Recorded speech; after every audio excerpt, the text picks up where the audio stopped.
be exhorting us very briefly with the word of God. Shall we pray? Father, in the name of Jesus, we want to give you glory and praise. We know that, oh God, you are God that never fails. This morning, let your will be done. We appreciate you very much. We thank you, oh God, for the power of your resurrection. We know that, oh God, without you, we can't do anything this morning. That's why we are asking, oh God, have your way in this place and let your name be glorified.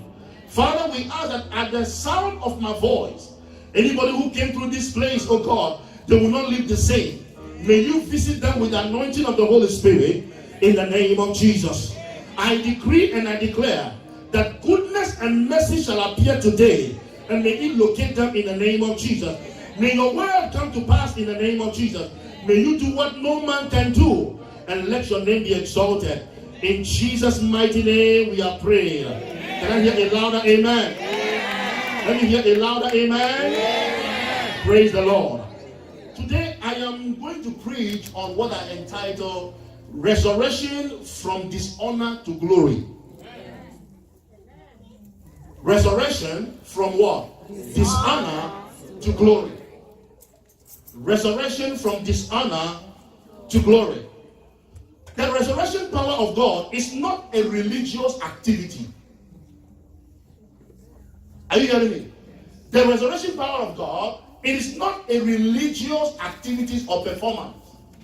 Not at all. That when the time comes for us to celebrate the resurrection power of God, people think, oh, it's something that we have been doing so many years ago.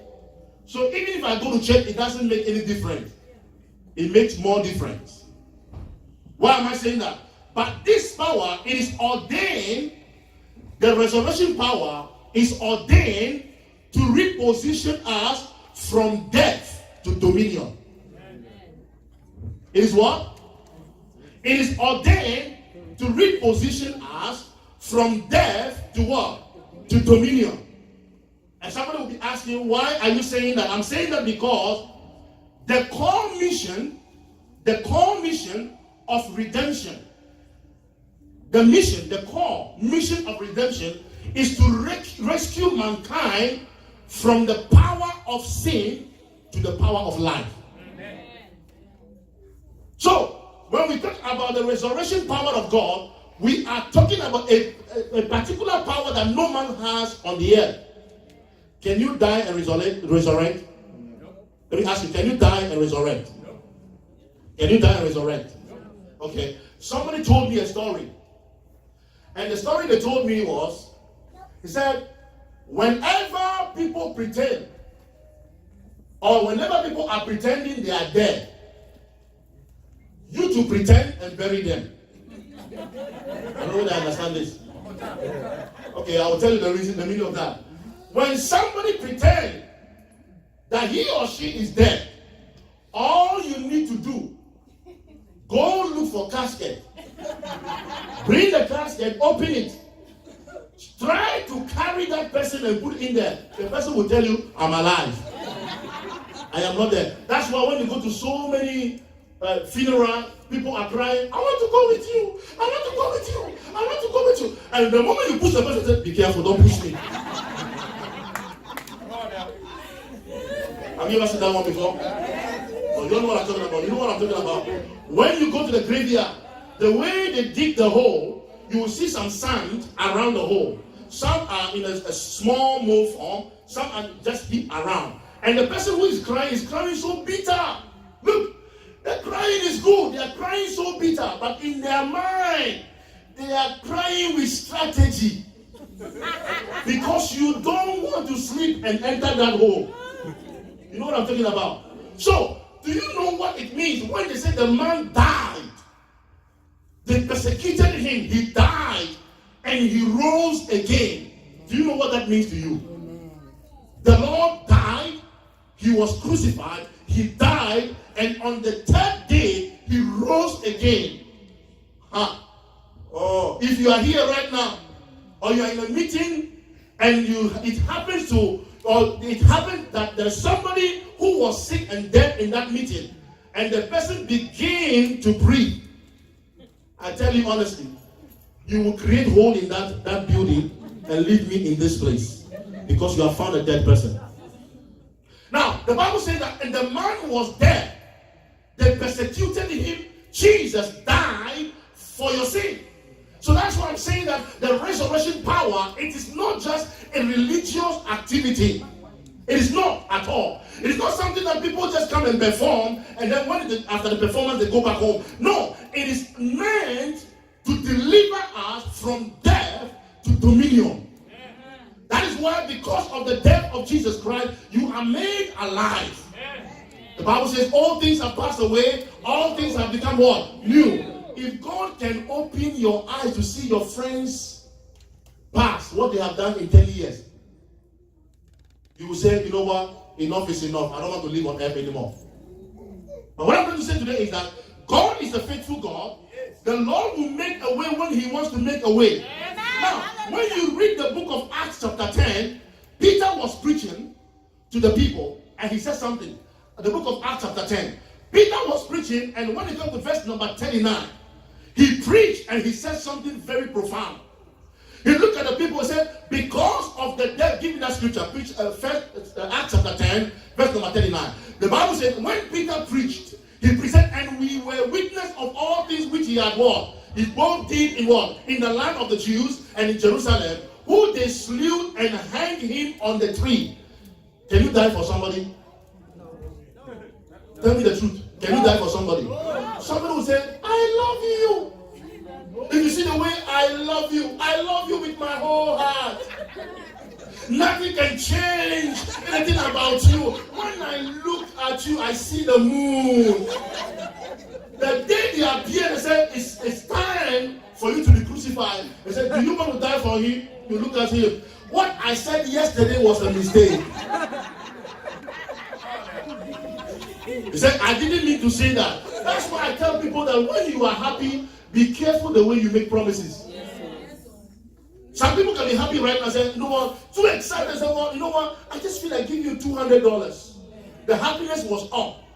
The moment the happiness is gone, and you ask the person, oh, what you told me in 1 hour ago, can I come for raising me? I think it was a mistake. Now, what I'm trying to say here is that Peter said, and we were witness of all the things which he had both in the hand of the Jews and in Jerusalem, who they slew him and hanged him on a tree. Which mother will give birth to a son or a daughter, and you see your child hang on the tree? Are you hearing me? Is that possible? When your child is sick, you are feeling the pain of that child. You wish you can take that sickness and let the child be free. But this one, they said the man was killed. They slayed him, he was killed, and he was hanged on the tree. Go ahead, verse number 40. Bible says something, verse number 40. Him God raised up the 10th day. And he did what? God did what? Now let's read together. 1 to go. Him God raised up the 10th day and showed him openly. Him God raised up the 10th day and he showed him what? Openly. When your enemy begins to bother your life, they do things in secret. And they punish you in secret. And you come to be afflicted of the punishment, and you realize that the pain you are going through, everybody else is mocking you because you are going through pain. The Bible says when he was raised, the Lord did not keep him over there. He made a public show of him. I am going somewhere else. Are you hearing me? Colossians. Open your Bible to Colossians chapter 2. Let me show you something. Colossians chapter 2, verse number 13. Somebody is going to be liberated today. Amen. Look at here. Colossians chapter 2, verse 13. And you being dead in sin, and the circumcision of your flesh, have he quickened together with him, having forgiven all your trespasses. The man did not do anything, but he was crucified because of your sins.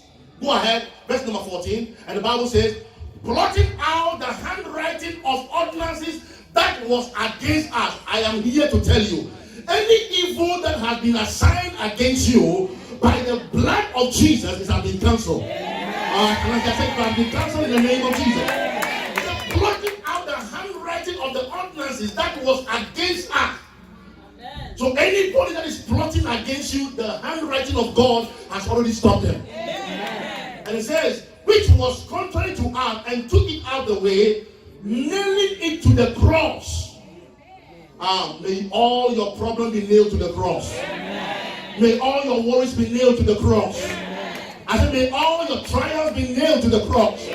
Verse number 15, he says something. Now, look at this. The enemy thinks they are powerful. But I want to show you something. After the Lord has nailed all the problem to the cross, this is what he did.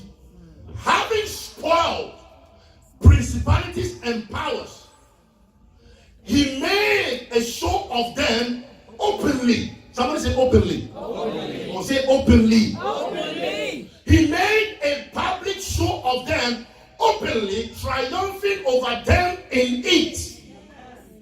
So anything that bothers your life, whether it's a sickness, when the hand of God comes over you, the Lord begins to seize that sickness and make sure the whole world will know about it, to know that he is the God that saved the whole world for us. He said he made a public show of them openly, triumphing over them in it. Amen. Hallelujah. Now, I don't think you understand what I'm saying. There are some things you are worrying about. How am I going to live my life? When am I going to graduate? When am I going to be on top? When will it be one day that I will also have my child? When am I going to get married? When am I going to settle down? I am here to tell you that this man here, who is able to spoil all principalities, he made public show of them what? Openly. That is mean to tell you that the authority and the power is not from man to do anything on earth, but it's from the Son of God in heaven, who can give you all power. Amen. Receive power. Amen. I said receive power. Amen. There are some of you here, you are too shy and too timid to be confident and be bold. Today, I give you boldness in the name of Jesus. Everywhere they go, everywhere you go, everywhere you stand, may they see the confidence of God over your life. In the name of Jesus. Some of you, it's not because you cannot perform miracle. It's because fear is worrying you and bothering you. You are always afraid. When people talk about big things, they say, that is not me. No, I don't have it. No, you must live from not having to move to what? Having all the time. Because the Bible says, and my God shall supply all your needs according to what? By what? By Christ Jesus. The provision is not from the pastor. The provision is not from your mother. The provision is from God. Are you a child of God? Preach your hand and say, I am a child of God. Or say again, say, I am a child of God. And the Bible says, when Peter preached, he said some wonderful stuff. Now, I want us to go to Ephesians chapter 2, verse number 6. Ephesians 2, verse number 6. Oh, thank you, Jesus. And the Bible says, and he has raised us up. He has done what? Raised us up. He has done what? Raised us up. He has raised us up and made us sit together in what? Heavenly places. In where? In Christ Jesus. Tell somebody, I am raised up. I am raised up. Tell somebody, I am lifted. I am lifted. The more you say, the more you be saying, I am lifted. I want you to say like you may say, I am lifted. The Lord has raised us up together and made us sit together in heavenly places. You are not a common man. Yes, because the blood of Jesus is not common. Amen. Hallelujah. Did you hear what I said? You are not a common lady, a common woman. Because the blood of Jesus is not common. He has made you to sit together in heavenly places. This year, you will go to high places. So you will go to high places. I say you will go to high places. There are some of you who are looking for second job. I want to promise you, it will not be a second job, it will be multiple jobs. Oh, you didn't hear what I said? He made you seated what? In heavenly places, what? In Christ Jesus. You are only not sitting by any place, but you are sitting in heavenly places in Christ Jesus. Your place in Christ is a place of authority. Your place in Christ is a place of power. Somebody say power. one day I was doing security. Don't laugh when I tell you, I said it before. Long time ago, I was a security man. They gave me security bike. And I was riding the bike on my patrol. And one night I went to the job. I was having problem with allergy. So I took Zetec before I began my shift. Only to find out that I was in the third REM in my car. Meaning I was sleeping in my car. The bicycle they gave me, when I was laying down in the car, I used my other left hand and pulled the window down and held the bicycle in my arm like this, and I was sleeping. And the second owner of the bicycle came and removed my arm and brought it all over down and took the bicycle away. Is that security man? Is that man qualified to be security? They took the bike away. When I woke up, I said, Jesus! Or where? We were sleeping. And they took the bike away. I was looking for this bike, only to find out that the one who took the bike, I have not seen him for 2 days. On the third day, I saw him. I said, one day he was passing by, he had a problem. I prayed for him, and he got healed. And so from that time, we became friends. He is a homeless guy. We became friends. So when I saw him the third day, I said, hey, sir, I'm looking for you. He said, what are you talking about? You want to tell me I took your bike? I didn't ask him anything. No. I just asked him, I've been looking for you. He said, do you want to tell me I took your bike? How do you know my bag is lost? If I've not stolen anything to you or said anything to you. I said, no, that's not what I'm saying. What I'm saying is that, do you know anybody who took the bag? He said, I should give you $150. He will go. Do you know where DMV is in Stockton? DMV in Stockton. Those are from DMV. Stockton. The DMV, he said, there are some guys under the bridge at night at 2 a.m. He said, he can go and find them. If I give you 150, he will bring me the bag.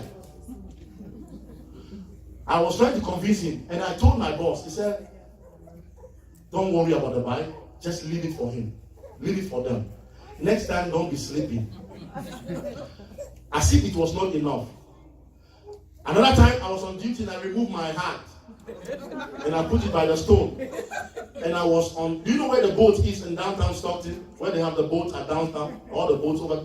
I put my hand on the rail, enjoying the water. Somebody was on bicycle. Rode the bicycle and passed by me, grabbed us, so they ran away.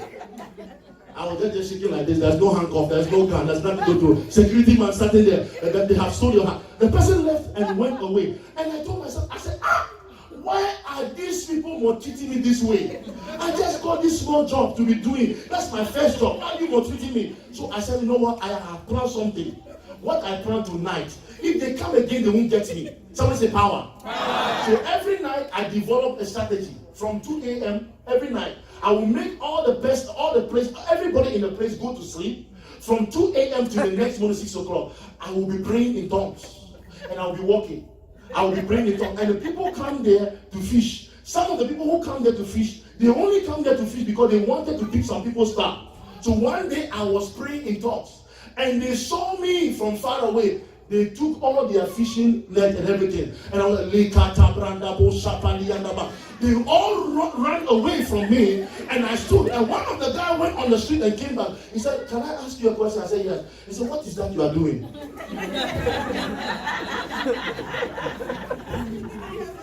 He said, we heard you say that. Is that are you chanting? I said, no, it's not the chant.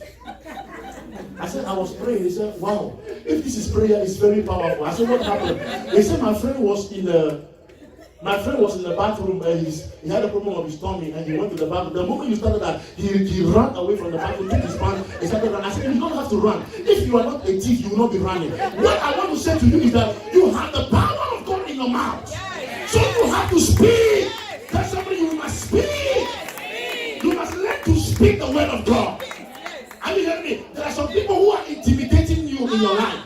You need to come to the knee and tell God that no, enough is enough. I will not allow you to threaten me. I will not allow you to overcome me. But by the power of God, I disarm you in the name of Jesus.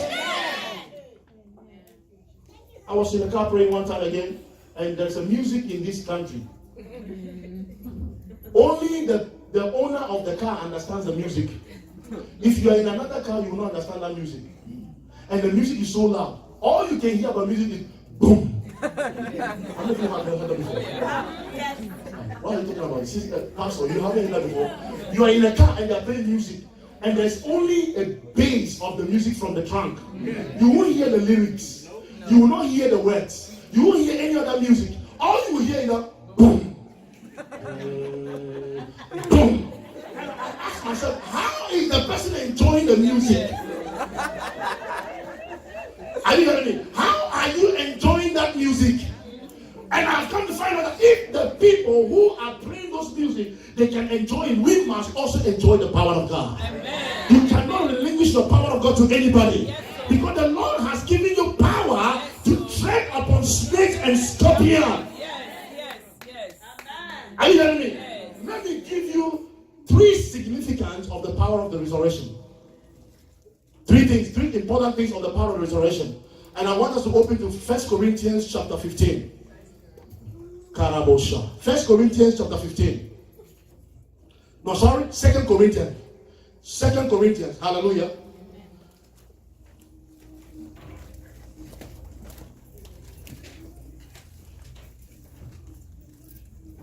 Are we there?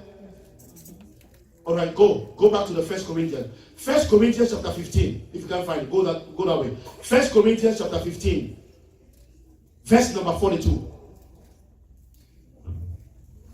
1 Corinthians 15, 42. Let me show you what happened. The Bible says, so also is the resurrection of the dead. It is sown in corruption.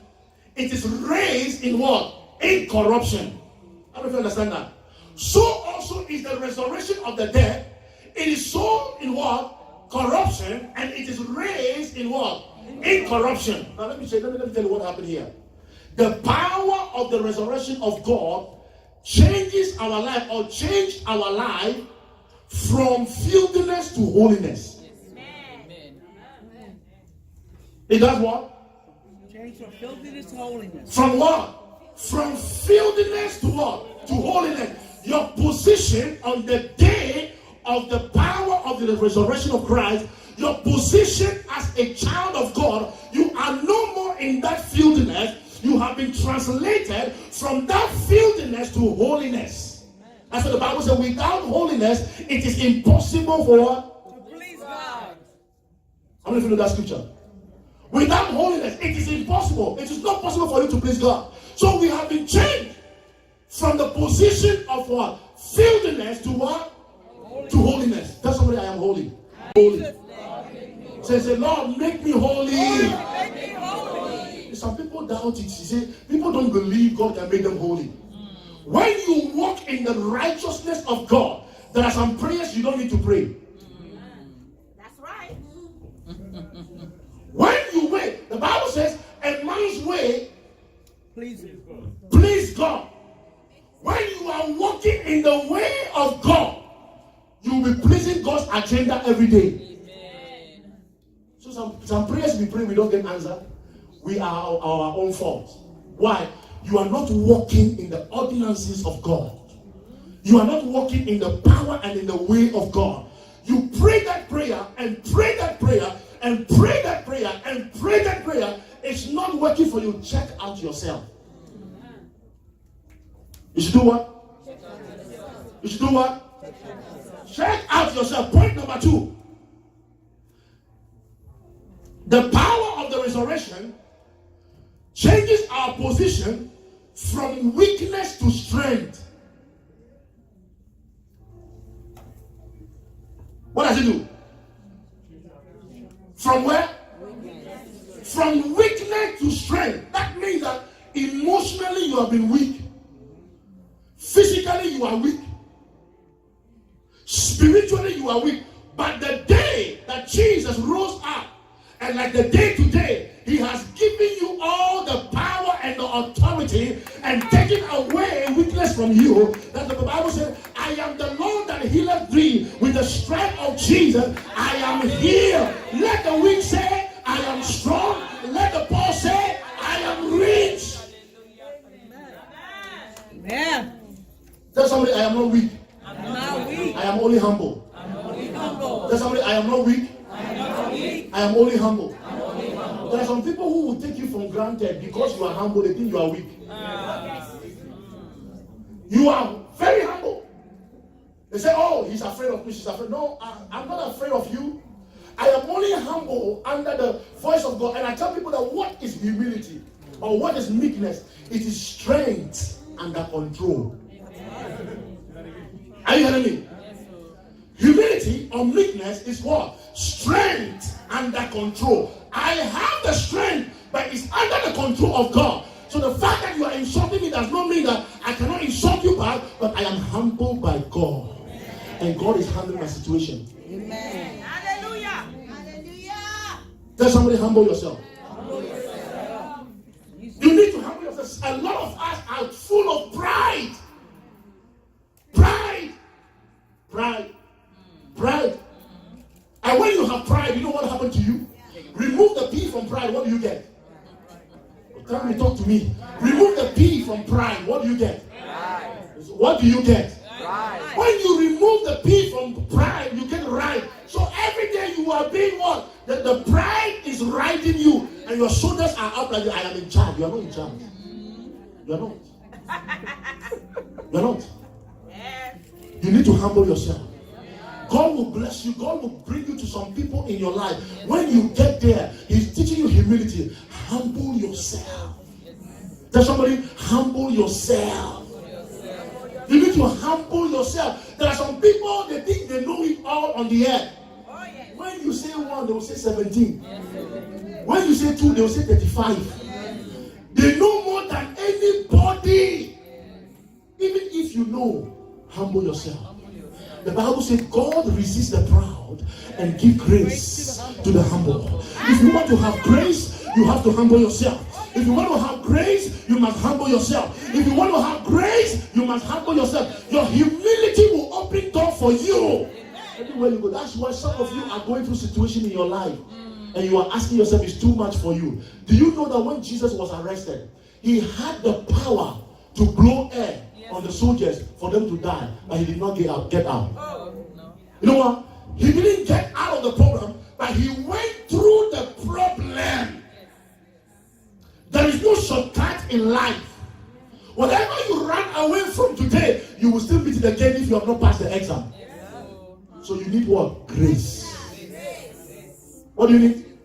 Say, I need grace, Lord. Well, say, I need grace. Point number 3. Point number 3. Matthew, let's go to the effect of the resurrection power will change us from shame to glory. The effect of the resurrection power will change us what? From shame what? To glory. 1 Corinthians 15:43. Let's read that one. If you have your Bible, read with me. Some people's shame has been cancelled today. Amen. I say your shame will be cancelled today. Amen. I say your shame will be cancelled today. Amen. Whether it's a shame of your family, it's a shame of your father, the Lord is cancelling that today. Amen. In the name of Jesus. 1 Corinthians chapter 15, verse number 43. What the Bible says. I'm going to read for you. Don't worry, we're going to live here. Oh, thank you, Jesus. It is sown in dishonor, and it is what? Raised in what? Glory. It is sown in what? And is what? Some people have massacred you in this land. Some situations have pulled you down in this land. They have dishonored you. There are 2 things in this country when people know about you, they will disrespect you. 2 things. Let me tell you. Point number 1. 2 things. I'm telling you by psychology. I'm telling you 2 things in life. People's life, when people know about it, they disrespect you. First, your age. Second, your salary. Oh, yes. That's right. First, your what? Your age. Now, when you tell somebody your age, they say, oh, I'm older than you. And then they come to realize, so how much are you making at your job? They said, they pay me $7 an hour. Chai! Let's see my payment. They said, I am making more than the person. Automatically, they have programmed their head. Because they are above you. Anytime you talk to them, you are nothing before them. You're nothing. Fresh, Pastor. They know your age, they know your salary. But tell somebody, how old are you? You tell the person, I am 27 years old. And then you ask the person asks you, how much do you earn at the job? You say, I earn 250,000 a year. You say, When you talk to that person, they are very nice to you. It is only the wisdom of the world that operates that way. But when you have the wisdom of God, you will understand that the days are not equal. Some blessings are in the morning, some in the afternoon, some are at night. Whatever it comes your way, receive it in the name of Jesus. So you don't challenge anybody. People are depressed in this country because their friends are doing well and they are not doing well. They are dead in their body. When God has not given you the blessings now, wait for it. I said, you do what? Wait for it. God is preparing you to another level. God is preparing you to what? Another level. Another level. Tell somebody, I am in another level. The Bible says, there's a song we sing, you are God alone. In the good times and the bad times, God is still God. The only thing I want you to appreciate for your life is that the gift of life God has given you. When you wake up in the morning and you can open up your eyes and see the ceiling, you will have to jump on your feet and say, Lord, I am alive. For my God is alive. My God is alive. Your God is alive. That's why when I look at you, I don't see any disgrace. When I look at you, I don't see failure. When I look at you, I don't see poverty. When I look at you, I don't see disgrace. All I see is the glory of God. All I see is the glory of God. There are some people who have problems with change. I will tell you today, some people have problems with change. You can be in the same condition of your life for a long time and they know that name for you. They know that that's who you are. The day the Lord begins to promote you and change your level, aggravation comes. That's why I want to encourage everyone in this year, you must not close your eyes without prayer. Prayer will open a door for you where no man can open a door for you. Point number 3. Is it number 3 or number 4? Number 4? Is it number 4? Okay, let's go. The power of the resurrection will change you from captivity to liberty. Hallelujah. Tell somebody, I am a free man. Tell yourself, I am a free man. Are you not free? Are you not free? But let me prove to you today in this country that you're not free. Can I prove it to you? Can I prove it to you? Your credit card. That is not by the way. Amen. They follow you everywhere. I was talking to somebody one time. They said, I said, no, what? Why are you going for too many credit? I said, listen to me. Everybody in this country, including President Obama, also has credit card. They owe something. But there is something that is superficial, something that is supernatural above all that credit is the blood of Jesus. When you are purchased with the blood of Jesus, you have the freedom and the liberty. When Jesus stood on the cross and said, it is finished, that means that your sickness is finished, your poverty is finished, your illness is finished, all your disgrace are gone. It is finished. Learn to tell yourself it is finished. You have to tell yourself, I am coming out of it. Can somebody hear me? I am doing what? I am coming out of it.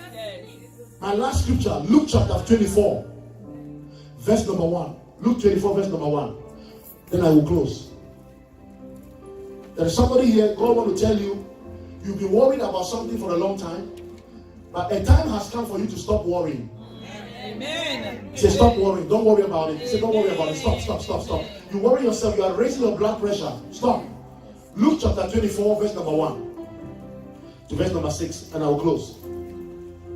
Now, upon the first day of the week, very early in the morning, they came unto the sepulchre, bringing the spices which they had prepared. Go ahead. And they set in order with them. And they found the stone rolled away from the wall, the sepulchre. They found the stone rolled away from the grave. I am here to tell you that the stone you are thinking that it is behind you or is in front of it, God has removed it. I don't know who I'm preaching today. Preaching to me. Am I preaching to you today? Yes. You keep on doing something every day. When you try, you stumble. You start a business, you stop. You start school, you stop. You get a job, you stop. You get contract, you stop. You have customers, they stop. Today I am here to tell you that spirit is removed. I said that spirit is removed in the name of Jesus. What it is doing to you is that they want to make sure that they intercept your journey. There are sometimes you are doing something and you are very excited and happy of doing what you are doing. And then a time will come you don't feel like doing it anymore. You say, I am tired of this. I don't want to do it. It's the spirit. And today I am here to tell you, whatever spirit that comes in your way to interject your blessing, I arrest them in the name of Jesus. The Bible says they rolled the stone away. God is wiping away the difficulties. Oh, can I hear amen? Amen. God is wiping away the difficulties. Amen. Enough is enough for your life. You have been there for too long. People have looked at you and they have never respected you. There is something that people want to end in life. It's not about money, it's about respect. Yeah. Somebody say respect. Respect. Anybody who cannot respect you, they don't need to be in your life. That's right. Yes. You're right, sir. Are you hearing me? Anybody who cannot respect you for who you are and how God has made you, they don't need to be your friends. Yes. Respect is very important. They disgrace Jesus. They spat on him. They call him all names. They whipped him. And they think that they're going to bury him. And at the end of the day, his name will never come up again. Only for them to discover that the man that was buried 3 days ago, he rose up. God is rising on your behalf. Amen. I said, God is rising on your behalf. Amen. That's what we said.